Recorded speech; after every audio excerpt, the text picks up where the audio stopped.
Soluble urokinase receptor and acute kinase in urine. Definition: a acute kinase disorder and the periodic risk a loss of the kinase function and the fever and the major prove a the heart problem. The patient and the weak acute and the green disease are at the high risk and the for cardiovascular disease and the dick.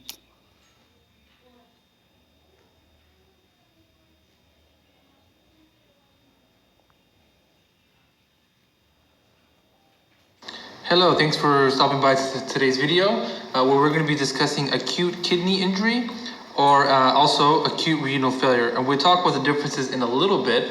Let's just get started with the definition. So acute kidney injury and acute renal failure is defined as any sort of abrupt loss of kidney function. And so how do we know when the kidney is not functioning? One is oligoria, which is low urination, but also increased BUN and creatinine, or any abnormalities in the volume and the electrolytes. So this is a general definition of both of these terms. Let's go ahead and start talking about, well, what is the difference between acute kidney injury and acute renal failure? So in acute kidney injury, this is defined as any type of small incremental loss of kidney function. So that's acute kidney injury. So how does that differentiate from acute renal failure? So acute renal failure is organ failure. So what this means is the kidney is no longer functional and it no longer works. So in acute kidney injury, just a small type of damage to the kidneys, but it hasn't failed yet. But in acute renal failure, we're saying the kidney is completely damaged. You could think of it as a more severe acute kidney injury, but just kind of keep those in mind. And so when we talk about everything that we talk about here, it's going to apply to both of them. However, acute renal failure would be like a late stage. But currently, the term that's going to be used most often is acute kidney injury. However, I kept acute renal failure just in case you come across that, you know what it is.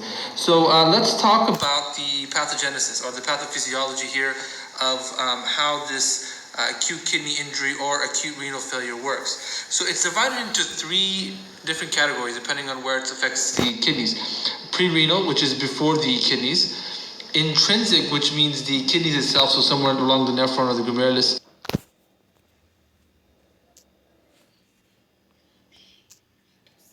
Application in nursing, research, psychology, and the tooth-free patient, and the world and the weight card, the surgery, and the workwear, serious league, it and the sick, they literally all super, the relationship, and the was found the week. He super and the leg and the kidney.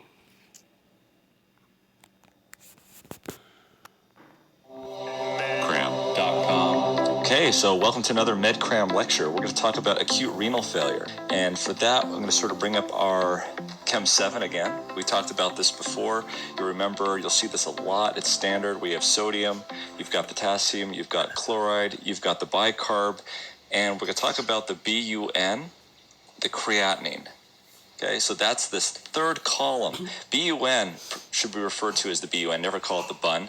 It stands for the blood urea nitrogen.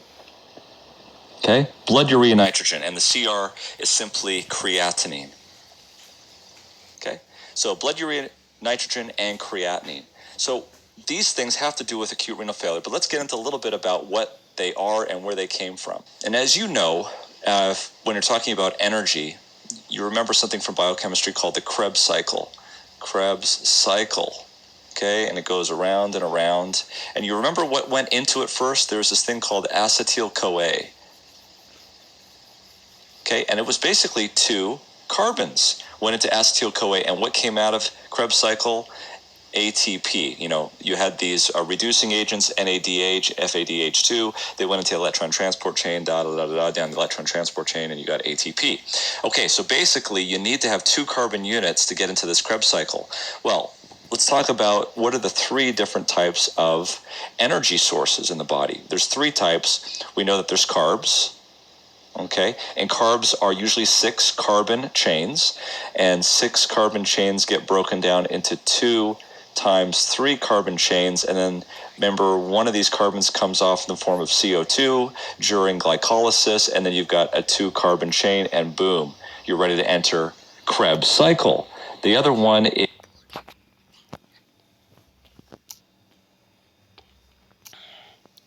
and the pros and the cons. And the dairy is the isolation and the weak elevated plasma and the super leg and the bro and the sick rate in the hair and the development pigment of acute kidney.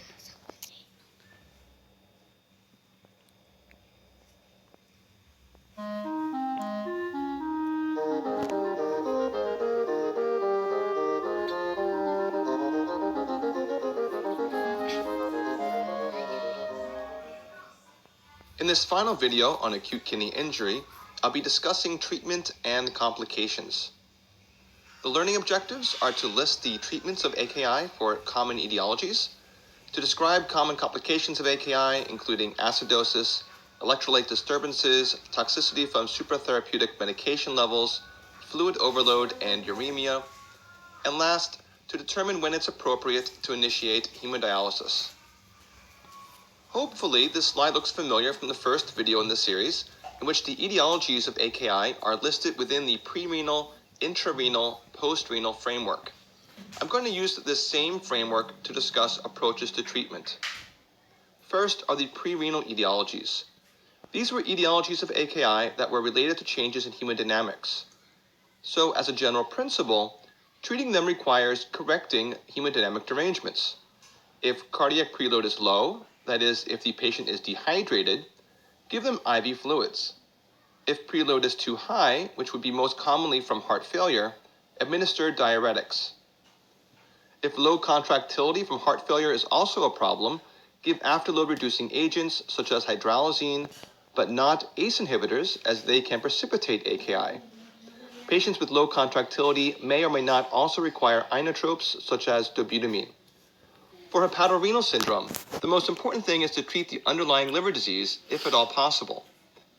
If not, there is limited evidence for the possible benefit from the combination of octreotide, midodrine, and albumin, which act as a somatostatin analog, an alpha agonist, and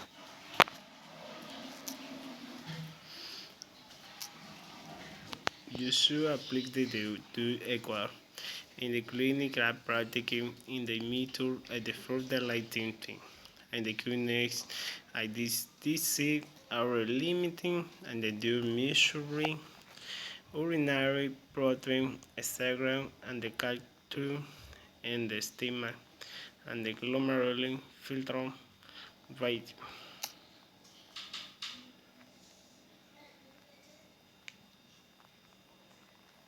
Acute kidney injury, AKI, also known as acute renal failure, is a sudden, rapid loss of kidney function, typically within days or weeks. The function of the kidneys is to filter blood plasma, removing metabolic wastes in urine while also adjusting urine composition to maintain balance of various blood parameters. In AKI, metabolic wastes accumulate, and fluid, electrolyte, and acid-base disorders may develop quickly. Of the many possible complications, most serious are potassium overload, hyperkalemia, and excess of fluid volume, or hypervolemia. Usually both kidneys must fail for AKI to be diagnosed. While AKI can be caused by a rapidly progressing intrinsic kidney disease, it is most commonly a consequence of an underlying condition outside the kidney. Causes are classified as pre-renal, renal, and post-renal, with pre-renal being most common. Urine formation occurs in the functional units of kidneys, called the nephrons.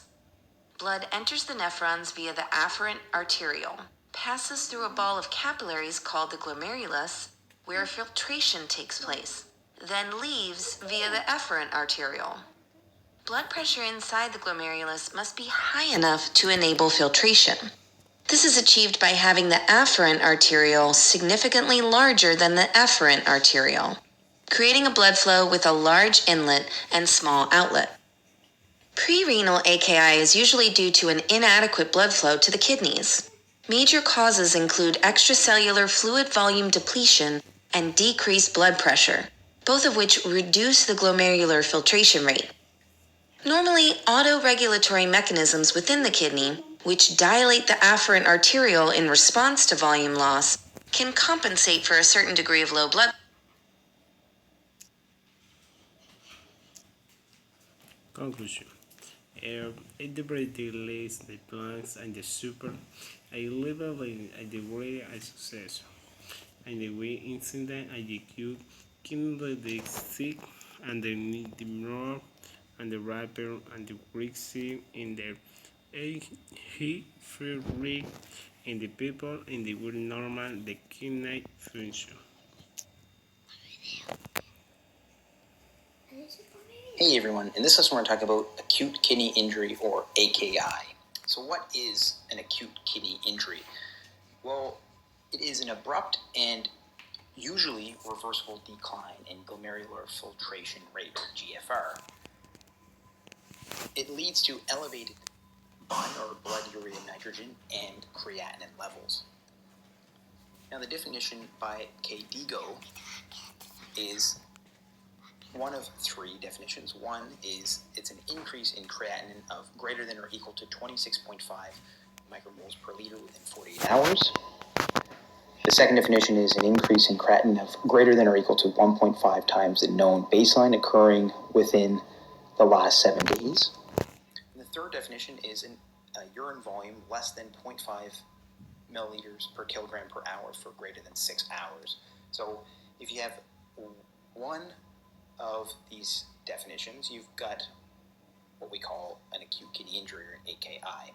But basically it means, again, there is an increased blood urea nitrogen and creatinine due to an abrupt and reversible decline in GFR. That is what AKI is. So AKI can come in